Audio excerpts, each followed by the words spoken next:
안녕하세요. 주식일타 김기훈입니다. 오늘 엄청나게 많은 중요한 실적 발표가 있었어요. 테슬라, 메타, 마이크로소프트의 서비스 나우까지 있었습니다. 저희가 이제 포트에 있는 테슬라와 저희가 AI 소프트웨어로 따로 소개드렸던 메타 위주로 좀 말씀드리려고 해요. 오늘 실적 후 반응에서 보면 이 실적 발표에 대한 우리가 대응을 어떻게 해야 되나 그런 거에 대한 임플리케이션이 좀 많았던 하루인 것 같아요. 보시면 사실 서비스 나우 같은 경우 기대감이 굉장히 높았잖아요. 마이크로소프트도 항상 그 챗GPT와 함께 AI를 주도하는 초대형 기업이었고요.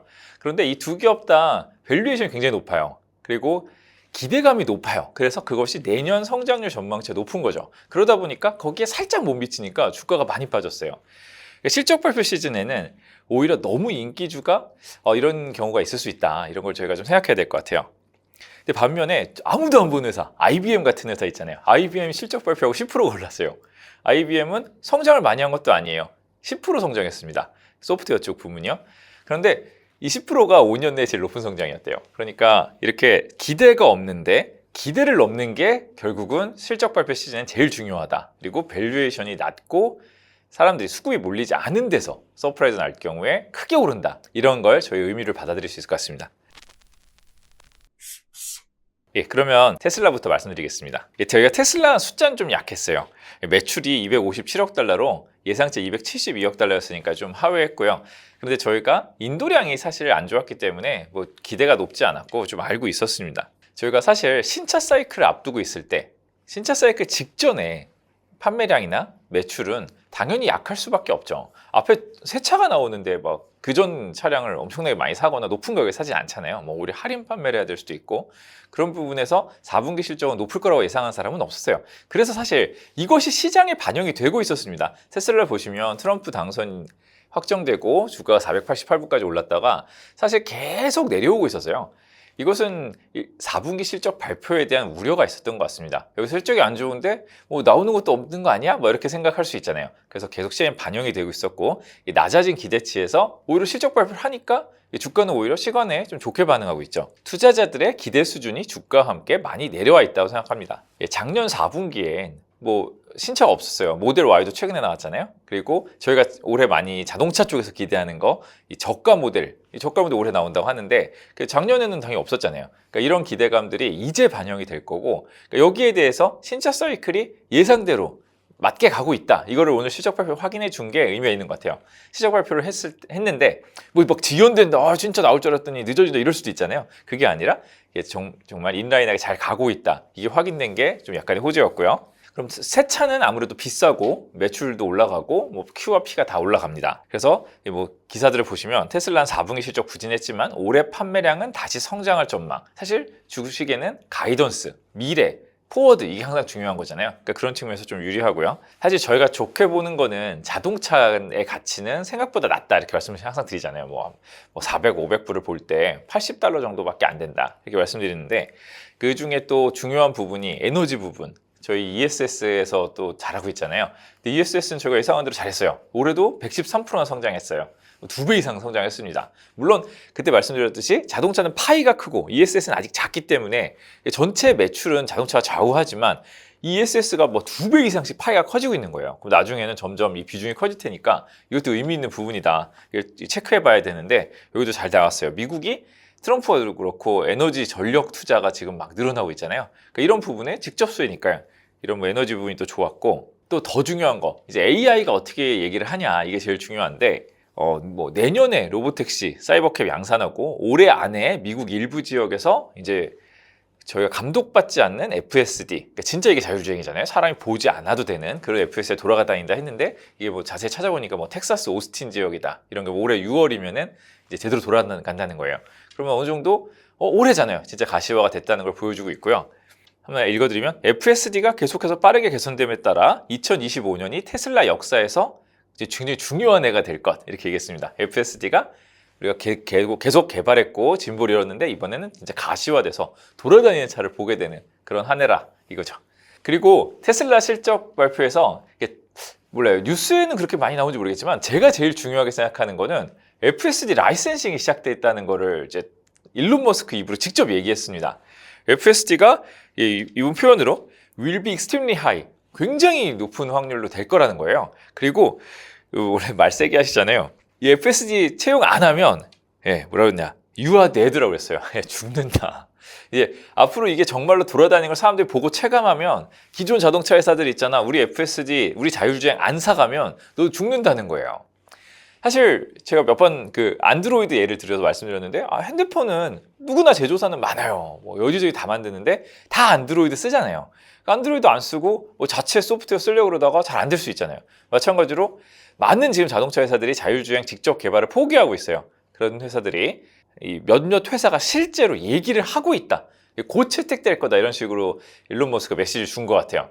그러니까 저희가 보는 뭐 500, 600불 테슬라가 간다 그럴 때 그 가치에서 가장 큰 부분, 거의 뭐 300불 이런 가치는 사실 FSD 라이센싱으로 생각했잖아요. 그러니까 그게 이제 현실화되고 있기 때문에 뭐 지난 4분기 실적이 얼마였냐 이런 것보다는 훨씬 큰 게 나왔다, 이렇게 볼 수 있습니다. 또 일론 머스크가 또 강하게 말씀하신 거 보면, 그러니까 2026년은 한 해만 더 지나면 will be epic, 에픽한 해가 될 것이고, 27년, 28년에는 뭐 말도 할 수 없다, 약간 뭐 이런 식으로 얘기를 했어요. 그러니까 지금 숫자는 정체기를 지나고 있지만 자율주행, 그리고 저희가 말하는 피지컬 AI로 그러잖아요. AI에서 이제 피지컬 AI로 가는 원년이 될 거다, 이렇게 보고 있습니다. 그래서 저희가 이번 실적 발표까지 사실 좀 기다린 부분이 있어요. 그래서 중간에도 계속 테슬라 지금 이런 이유로 약하고 인도량 약하고 뭐 이런 얘기 솔직하게 말씀드리면서, 그렇지만 계속 기대해야 된다. 그건 사실 이번 실적 발표와 실적 발표 때 가이던스를 주시고, 이제 말을 어떻게 해서 이 그림을 그려줄 거냐에 대해서 오늘 확인할 수 있기 때문에 그걸 기다려왔는데, 드디어 이제 1월 말에 이제 확인되었고요. 이렇게 되면은 지금 낮아진 주가에서 충분히 기회가 있는 실적 발표 아니었나 생각하고 있습니다. 이제 테슬라는 계속 말씀드리고 있었는데, 기억나실지 모르겠지만 옛날에 메타를 AI 소프트웨어의 중요한 회사로 소개를 드렸었어요. 그런데 그 메타가 그때 말씀드린 게 컨슈머다, B2C AI.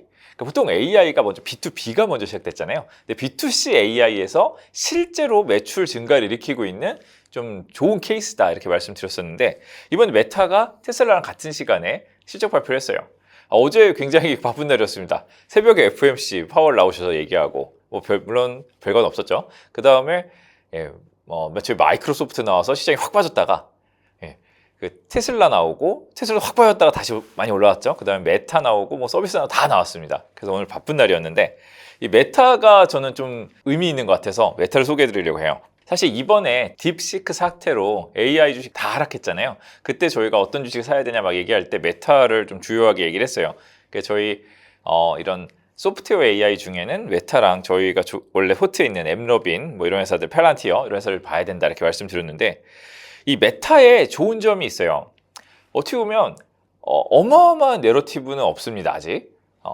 뭐 엔비디아도 아니고 마이크로소프트도 아니에요. 그렇지만 이 회사들의 구글과 메타의 특징은 그렇기 때문에 평소에 밸류에이션이 낮습니다. 그냥 뭐 이거 갖다가 사다가 써서 뭐 만들고 있는 거 아니야, 메타는?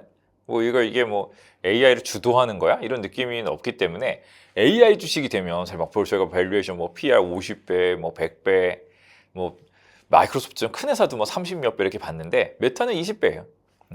굉장히 낮은 밸류에이션 받고 있어요. 그런데 돈은 사실 제일 잘 법니다. 계속해서 어닝 서프라이즈를, 작년에도 내내 어닝 서프라이즈를 했고요. 이번에도 또 엄청난 어닝 서프라이즈 했어요. 6.6불 정도 예상했는데 무려 8불이 나왔어요. 굉장히 큰 서프라이즈죠. 이 작은 회사는 가능하지만 이 정도로 사이즈가 큰 회사가 그렇게 이익률이 확확 올라가기가 쉽지 않아요. 이게 진짜 잘하고 있는 겁니다. 이게 분명히 전에 메타 분석 드릴 때 말씀드렸던 게, AI를 도입해서 메타 광고가 제일 크잖아요. 광고에서 이 클릭률을 높였다, 이런 실제 메타의 고객들에게 주는 효용이 올라갔다. 이 팔란티어 같은 거죠. 이 고객들이 느끼는 효용이 올라간 거죠. 그러면서 고객층은 뭐 30몇 억 명이다. 뭐 이게 뭐 40억, 50억으로 늘어난 건 아니지만, 지금 이미 이 풀이면 뭐 지구 인해서 충분합니다. 이 풀에서 이들에게 더 많은 돈을, 많은 매출을 낼 수 있는 회사가 되는 거죠. 이 AI에 정말 진심으로 투자했잖아요. 뭐 엔비디아 칩도 사실 뭐 다른 회사보다 시가총액 보면은 한 반 정도잖아요, 메타가. 근데 굉장히 뭐 더 능가하는 수준으로 투자를 많이 했어요. 뭐 클라우드 서비스를 하고 있는 것도 아닌데 내가 쓰기 위해서 엄청 투자했고, 라마도 오픈소스로 엄청 잘 만들었고, 그래서 이 AI 효과가 드디어 숫자로 이제 나오기 시작했다, 이렇게 보고 있어요. 뭐 EPS도 많이 늘었지만 매출도 뭐 470억 달러 대비 484억 달러 정도 나왔습니다. 뭐 가이던스 매출액은 뭐 기존 이 추정치의 뭐 상단 정도로 줬어요. 뭐 아주 높게 준 건 아닌데, 뭐 실제로는 매번 그래 왔듯이 다음 분기에 막상 열어보면 또 서프라이즈를 내려고 하는 거 아닐까 이런 생각하고 있습니다. 그래서 저는 그러니까 올해가 처음에 AI 인프라로 시작을 했어요. AI 인프라. 뭐냐? 처음에 AI를 하려면 칩과 데이터 센터가 있어야 시작이 되잖아요. 연구 개발을 시작해야 되잖아요. 그 인프라를 투자하는 게 23년부터 24년 상반기까지가 압도적인 사이클이었던 것 같아요. 그다음에 24년 하반기에 이제 그 AI를 받아들이는 회사, 서비스나우나 팔란티어 같이 B2B 회사들이 막 부각받기 시작했어요. 근데 그 와중에 사실 진짜 큰 영역은 컨슈머잖아요.